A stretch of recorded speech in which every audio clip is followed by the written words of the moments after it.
Financial freedom is not one destination, it's a ladder. And most people get stuck because they are trying to jump from the bottom straight to the top. And that is why today I want us to talk about one of my favorite topics, which is the financial freedom ladder. And we are going to go through 6 levels of the ladder. And at each level, I'm going to tell you what that level looks like in real life, what keeps most people stuck at that level, the action steps that you can take in order to move forward to the next level, as well as how long it typically takes for you to get from one level to another. So grab your notebook and a pen, or maybe it's a note app that you need to open. Make yourself comfortable so that we can figure out exactly where you are and where you need to go next. Level 1 is financial dependency. And under dependency, your income does not cover your expenses. For you to survive through the month, you actually have to rely on credit cards, overdrafts, personal loans, family stock fails, and all of that just for you to make it through the month. And how it looks like in real life is that your income comes in the bank account today and you are basically borrowing from next month's salary just for you to cover this month's rent. You also have a black tax problem where 30 to 40% of your income is going to black tax and you barely have anything left for yourself. You are also ignoring your bank balance and your bank statements because you know things are bad, so you don't want to look at it. And you are equally ignoring your creditors who are calling looking for their money, including family and friends that you have borrowed from. Some of them you have even blocked them because they have become a nuisance, but you owe them money and somehow you just can't repay the money and you just keep running away. And here is why most people get stuck at this level.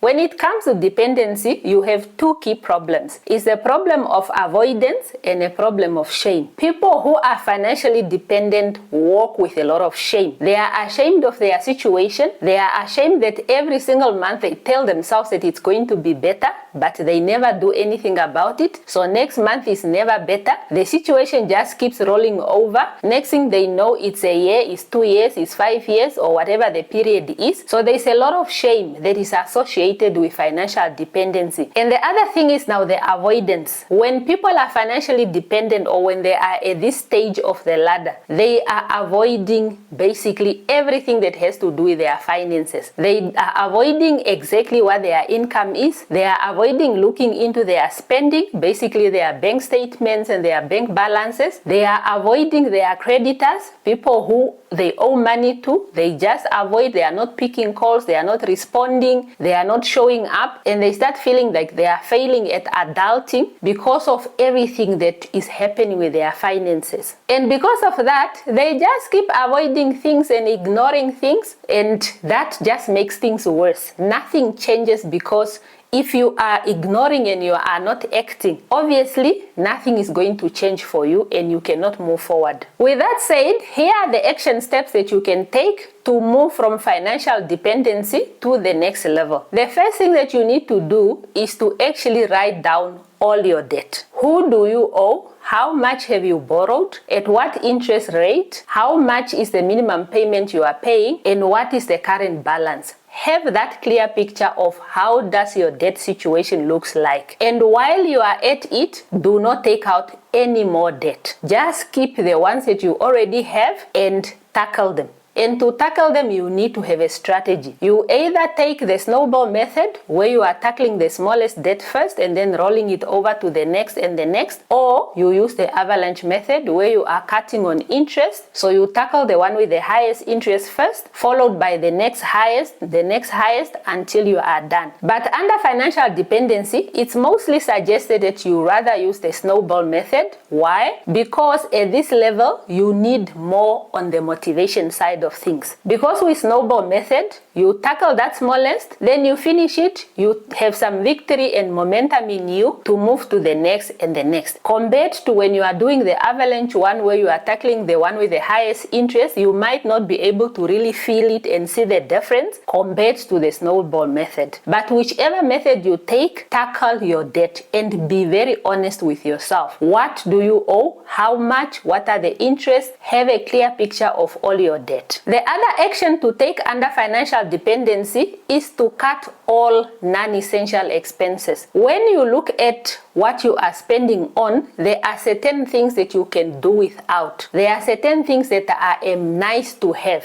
Those type of things you want to eliminate for now so that you can focus on recovery. And what you can do, you can reward yourself with one non-essential purchase every end of the week as a reward for you doing so well through the week where you are not spending on non-essentials. So that can be something that you look out for or that you look forward to. Every end of the week, you have a little treat for yourself where you are saying, I acknowledge where I am and I reward myself for really sticking with it through the week. And every week, you have that momentum and you start seeing things changing for yourself. The next action is for you to track every single dollar or every single rand of your money for at least 30 days. Just try it. If you have not been tracking before, try it just for 30 days. And from there, you can grow. Moving forward, you keep tracking your finances. So every single day for 30 days, track, I had a 200 rand or I had a $200 in my pocket and I have spent this and I have spent it on what? Really track where the money is going. Sometimes the money is not going to things that are of value to you or that are of necessity to you. It's usually just non-essential spending and it's things that you can do away with and you focus that money so that you pay off your debt.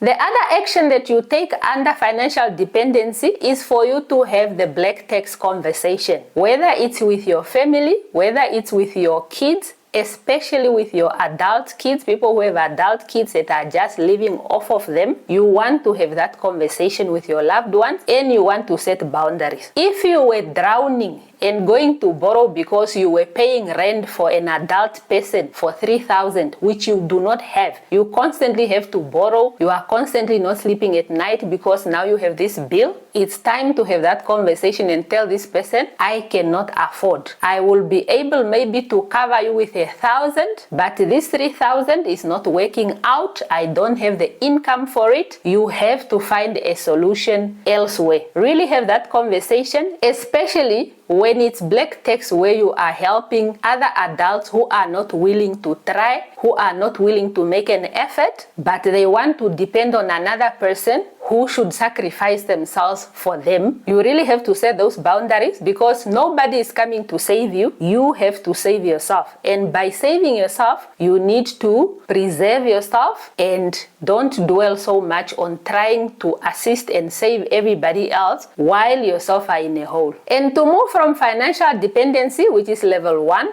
to level 2, it typically takes 3 to 6 months, and of course it depends on whether you are taking action and you are doing all the things that can help you to move to the next level. It doesn't work if you don't do anything, but if you are really putting in the work, it could take you between 3 to 6 months to get there. And if you get there longer than 6 months, it's also okay. The point is you have really put in the work for you to get there. And before we move to level 2, if you are new here, welcome to our beta version. My name is Les and I am on my financial freedom journey and I would like to take you along with me. Let's learn and achieve freedom together. So let's move to level 2, which is financial stability. And under financial stability, your income actually does cover your expenses. And this is how it looks like in real life. Your income lands in your bank account. You are able to pay all your expenses without borrowing. You are also able to make all minimum payments on your debt without the need to borrow further. And after you have paid your expenses, you are left with a small amount of money, but somehow a few days in or a week into the month, that amount of money has disappeared into life and you have no idea where it went. So basically, you are able to cover all your expenses, you are able to cover minimum payments on your debt without the need for you to borrow. So you are not stressed every single day, but you are just one emergency away from a crisis. So basically, you can manage in the moment, but if something happens, then you have a crisis on your hands. And here is why people get stuck under financial stability. Most people confuse stability with success. They are not drowning anymore, so they feel like they can now relax. At the same time,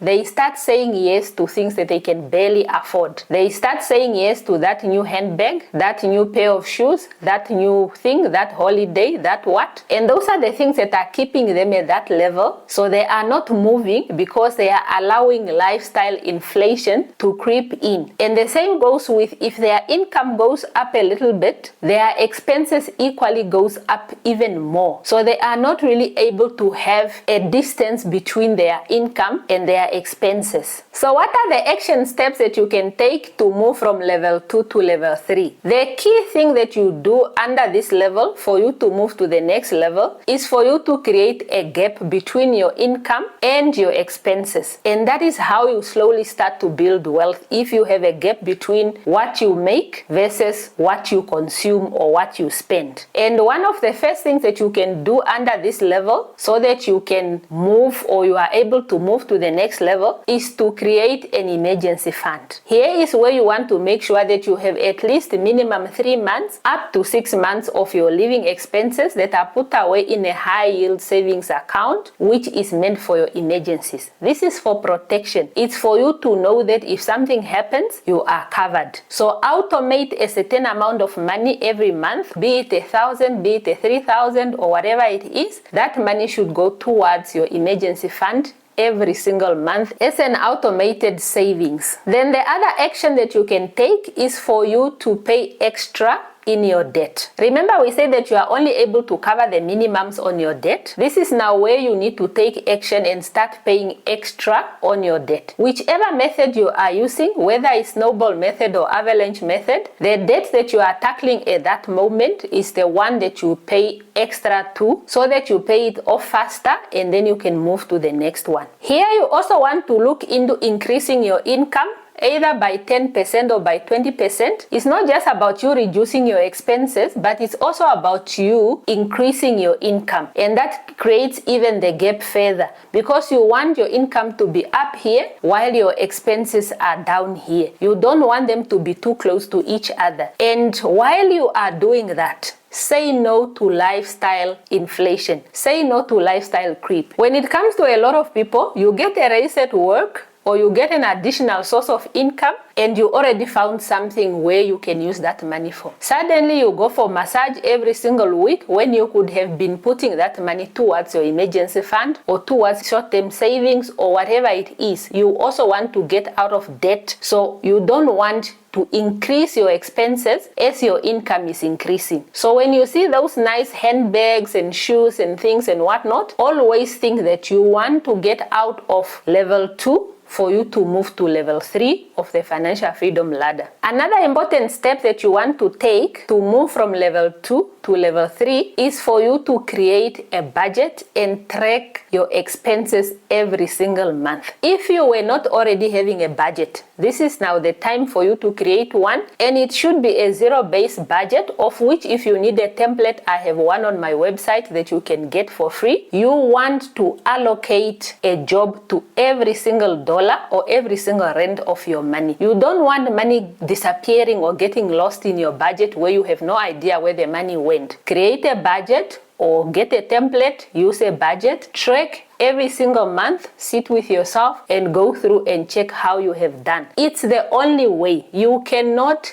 track progress if you are not measuring how you are doing. By measuring, this is what I earned and this is where I allocated and this is what I spent. Is there a difference? Is the difference positive or negative? Either way, what do I do in any of the two events? You need to be more serious and really track every single month. And usually, to move from level 2 to level 3, it takes on average 6 to 18 months for you to move from level 2 to level 3. Level 3 of the financial freedom ladder is financial security. And under financial security, you have a safety net. All your debts are also paid off. So you don't have any debt. You have used whichever method that you have used and you have managed to pay off all your debt. So you have an emergency fund and you do not have any debt. Another thing that you have under this level 3 is that you have insurance. You have life insurance, you have medical insurance, you have insurance for your vehicle or for your home if you have a home. So basically you are protected both from emergencies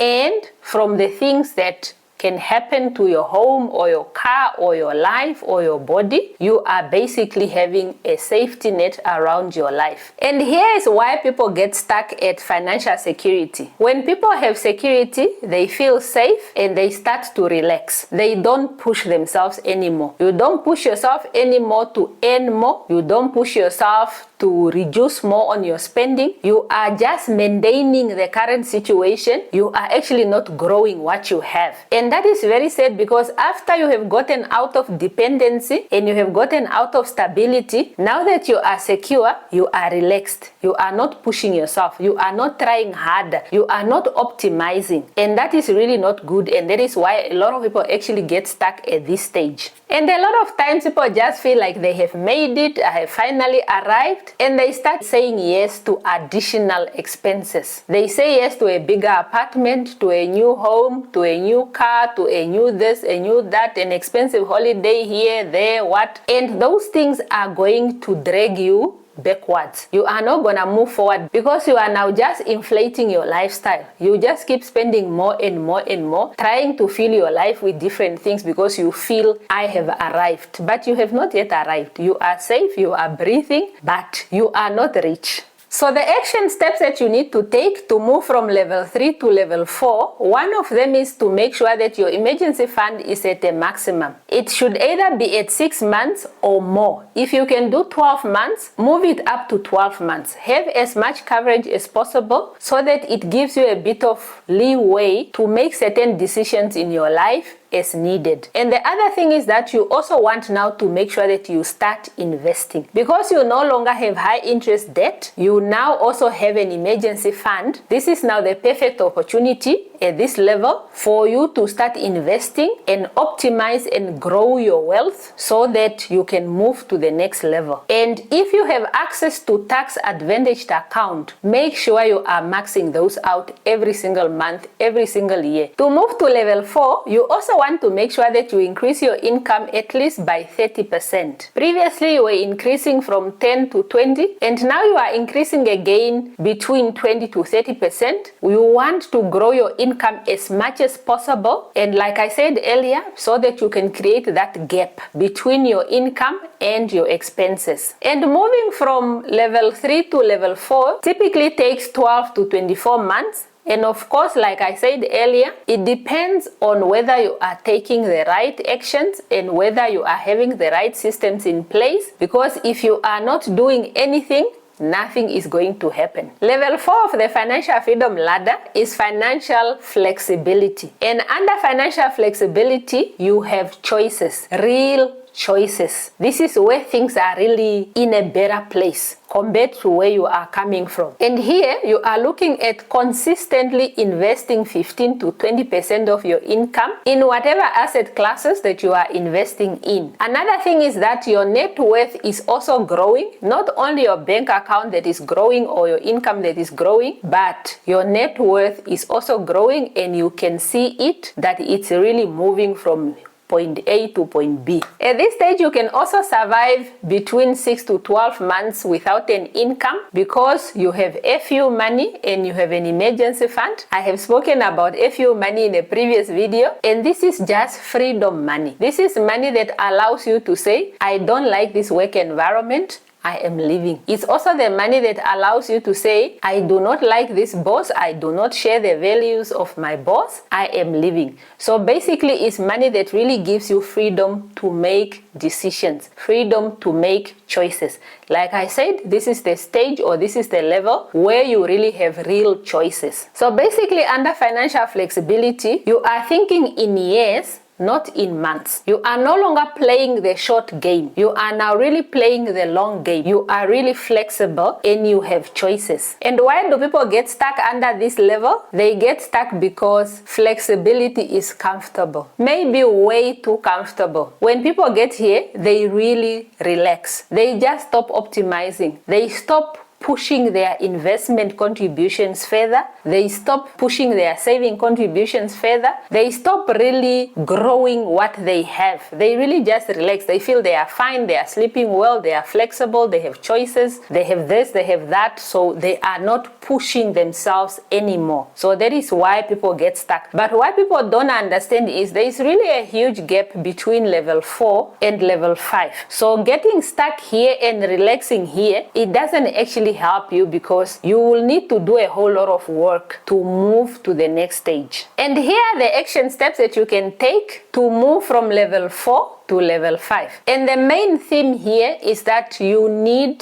to accelerate your wealth building, and you need to have multiple sources of income. Those are the two key things that will get you from level 4 to level 5. And one of the things that you need to do is optimize your asset allocation. Really look into your asset allocation and see whether your allocation is really speaking to the life that you want, and it's speaking to you moving from level 4 to level 5. Look at your asset classes that you are invested in. Look at the sectors that you are invested in. Look at the countries or the regions where you are invested. Really look at everything and see, are all these things speaking to my big goal of financial freedom? And will these assets and the way I have allocated, will it move me from level 4 to level 5 of the ladder? Or will I remain here because I'm playing too small? Really have a look at how your assets are allocated, and look at the different classes, the geography, and the sectors that you are invested in, or the industries that you are invested in. Another step that you want to take here is for you to build a second scalable business. And by scalable business, I mean a business that can work without your active involvement. A business that doesn't fall apart if you are in hospital or if you have traveled or whatever it is. A business that has systems and that has people that are working in the business. That is what I mean by a scalable business. Not a side hustle, not a thing that only you can do, or you need to be there for the work to be done, or clients need to only see you, but really a business that is able to survive in your absence, and any other person can come in and move it forward. A business that really has a vision and is really focused on systems and people that can then generate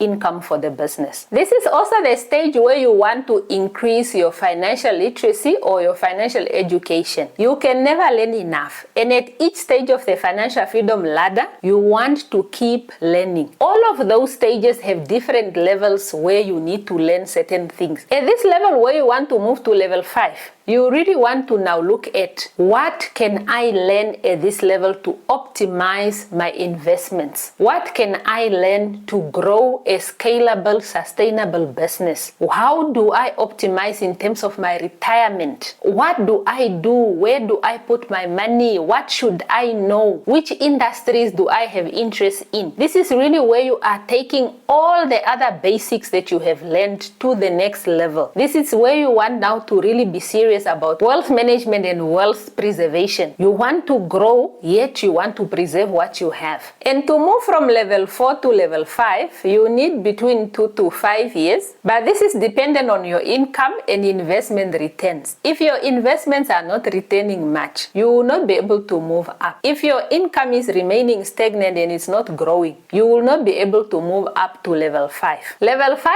of the financial freedom ladder is financial independence.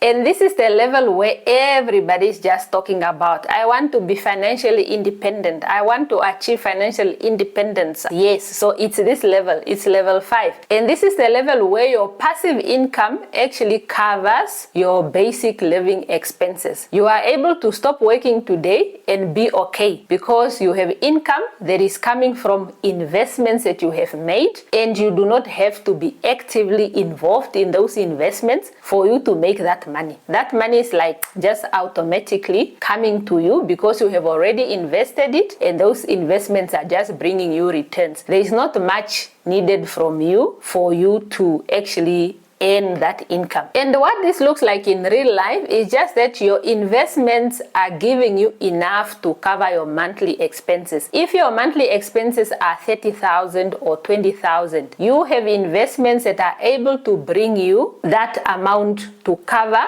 that 20,000 every single month. Maybe you have money that you put into index funds or ETFs that are actually paying you monthly or that are paying you quarterly, but then once you withdraw those funds, they are actually able to cover your expenses every single month. And it doesn't matter whether this money is paid every month or it's paid every quarter or it's paid biannually. It doesn't matter. What matters is that even if you only get paid twice a year, the payment that you receive every 6 months is able to cover you for the next stretch of 6 months. You then have to budget it yourself. It comes as a lump sum and you budget it. Or depending on the type of investments that you have, it might be that you are receiving that every single month, or you are receiving that every second month or every third month. So it doesn't really matter how the money is paid to you. And like I said earlier, this is the stage where your streams of income do not require your active involvement. Like I said, you can stop working and you are fine. You don't need to be actively working to earn the money. The money is already coming from the investments and the sweat and tears that you have already put in. That is what is now coming back to you. So even if you don't wake up for a week to go to work, you go on holiday for 3 weeks, you will be fine. So basically here is where work becomes optional to you, and you have a choice to decide what type of work do I want to do, if I even want to work at all. And when you do choose to work, you are able to decide, this is the type of work that I want to do, these are the type of people that I want to work with, these are the types of environments that I want to work in. You are able to say no to things, and you are able to walk away from things that are not in alignment with the type of life that you are living or with the type of life that you are trying to build.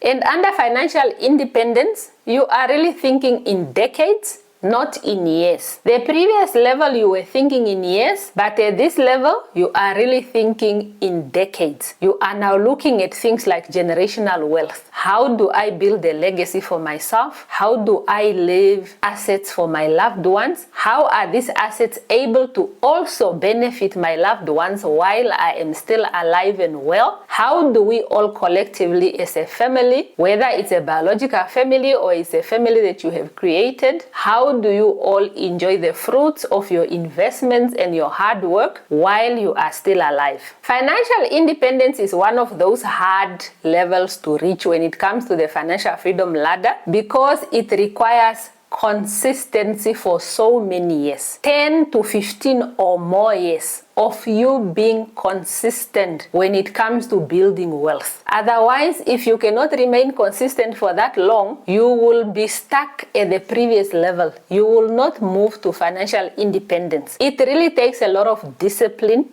out of you and a lot of commitment and a big why for yourself. Because if you don't know why you are doing this, you don't know why you are pursuing financial freedom, then you will not get to independence, let alone to freedom itself. So it really takes time, and it takes a lot of dedication and a lot of hard work, and a lot of people don't reach here because so many people are just not that dedicated enough. They are just not that consistent enough. So it's one of those levels that really, once you get here, it's really good, but very few people actually reach this stage, if we are being honest. So why do people get stuck on financial independence? One main thing, which is fear. People get to financial independence and then suddenly they have this huge fear of losing it all, fear of going back where they are coming from, fear of poverty. And because of that fear, they just try to actually maintain the life that they have. They are no longer pushing themselves further to the next level, which is level 6. So because of that fear, a lot of people also just continue working and working and working, and they never actually enjoy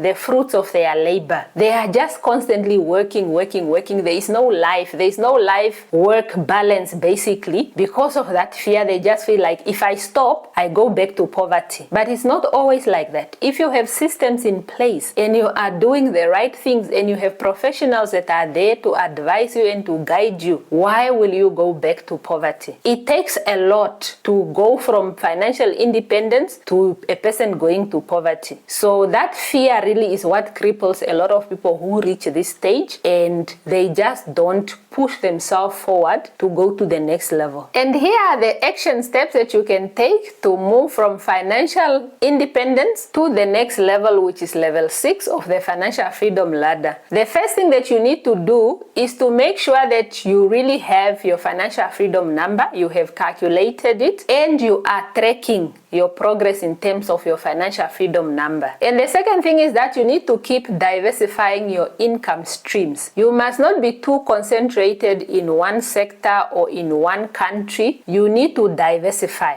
If you are a Namibian and you are financially independent, you cannot have all your assets, everything is just held in Namibia. You want to diversify out of the country, you want to diversify out of the region, and you want to diversify out of the continent. You want to be global. Have investments in different places, and also just don't be too concentrated on one sector. If construction is your thing, don't just be in construction alone, because if the construction industry goes under, then what must happen? So look at other sectors. Every single year, look at what other income streams can I add to my portfolio? What other investments can I make outside of what I already have? You want to have that diversity in terms of asset classes, in terms of industries and sectors, and in terms of geography. And at this stage, you also want to make sure that you have a sustainable withdrawal strategy when it comes to withdrawing from your investments. Maybe you follow the 4% rule so that you really know this is the safe percentage that I can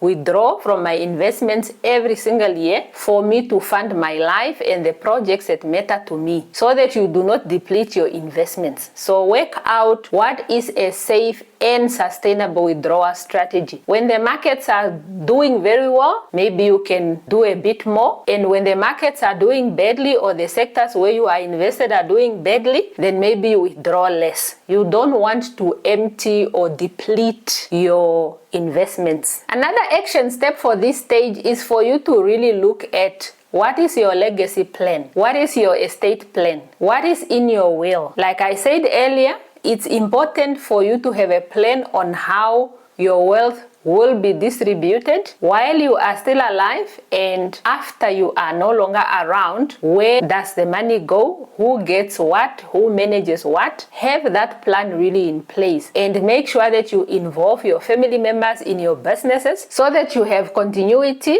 you have succession planning, because that is another thing that especially as Africans we don't always look into. You just have your father or your mother working so hard for 30 years. Nobody knows anything about the business. If something unfortunately happens to them today, no one can take over the business goes with them. We don't want those kinds of situations. So if you are at this level, really have a clear plan. Who is involved in what, who does what, who gets what, whether it's when you are here and when you are not here. And the typical timelines to move from independence to the next level takes about 10 to 20 years. And of course, it depends on a lot of factors. Like I said earlier, it doesn't happen because we just closed our eyes and woke up 20 years later. No, it means we have to actively optimize investments, optimize income streams. Everything else has to be in place, and you have to constantly be striving and pushing yourself for the better and the better and the better. That is how you get there. But typically, it's between 10 to 20 years. Level 6 of the financial freedom ladder is financial abundance or financial freedom. And this is really freedom. In terms of money not being a key factor in your decision making, this is now the level that we aspire to, where you can make your decisions in life, you can do things you love, you can choose to spend time with the people you love without worrying about money. This is now the stage where everybody wants to get to. Okay, maybe not everybody, but most of us want to get to a stage where before I say yes to something, I don't need to think of money. So basically, this is the level of freedom. And with financial freedom, your investments are generating 3 times more. You have more than enough to cover what you need to live off. So how financial freedom looks in real life is that you really just have more than what you need. From all your investments, from all your businesses, you basically have more than enough. And as such, you are not constrained by money in your decision making. So money does not play as a factor how you make decisions in your life. You can choose to stop working and your investments will look after you. You basically, like I said earlier, you have more than what you need, and as such you are at a level where you are giving to others generously, whether it's giving to communities, whether it's giving to projects, whether it's giving to charities, whatever it is. This is the stage where a person really gives back to whoever it is, to whatever projects and people and organizations that are speaking or they are in alignment with the values that they have or with the things that they have interest in. At level 6, you are actually at a level where you are able to empower others so that they can also move up their own ladders. This can also look like you investing in small businesses, you investing in startups, maybe you have a venture capital fund or whatever it is. This is really an opportunity where you are like, okay, I really have more than enough,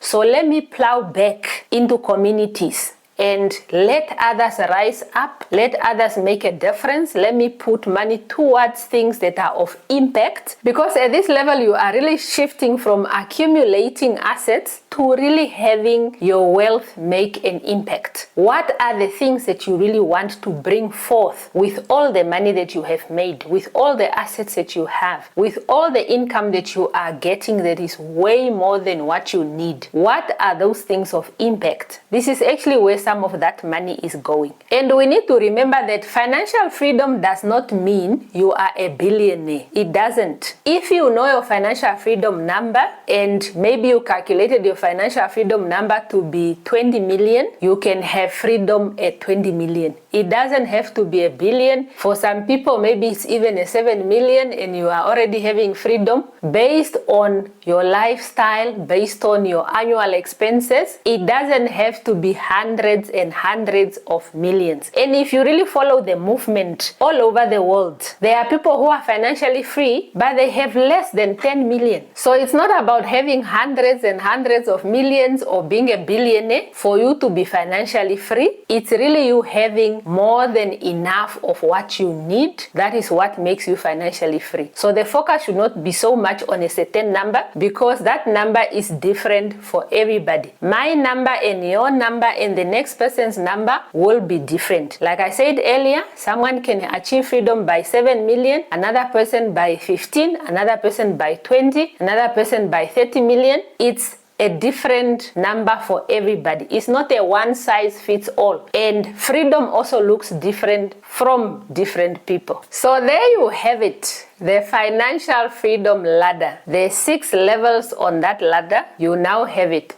So which level are you? At which level are you? Are you at dependency? Are you at stability? Are you at security? Are you at flexibility? Are you at independence? Or you are at abundance or freedom? Which level are you at? And which level are you striving for next? And are you really doing everything in your power in your everyday life for you to go to the next level? And if you are on your financial freedom journey like myself, do you really know what your financial freedom number is? Or you are just blindly going through the levels of the ladder? Because it's important to know, what am I working towards? Am I working towards a 7 million? Am I working towards a 20 million? Am I working towards a 10 million? What exactly is my number where I consider that if I have this, then I have freedom? It's important to really have, because if you don't have that, how do you measure as you are moving? How do you know where you are? So basically, as you can see, you can reach financial freedom by going through the different stages of the ladder, and by looking at what we have discussed on this video, you are able to see exactly where you are and where you need to go. And I have given you action steps on the things that you can do to get there. So get to work and really put in the work so that you are able to move from the level where you are to the level where you need to go. And with that said, please do leave a comment. Which stage of your financial freedom are you? And which stage are you going to next? What are the things that you are doing to get there? Remember to hit the subscribe button and leave a like for the video and share it. Share it with your family, share it with your friends, share it with your colleagues, everybody who might have interest in knowing the financial freedom ladder, people who are on their financial freedom journeys. It might help somebody out there. Until next time, my name is Les, and here is to achieving financial freedom together. And I'll see you over here.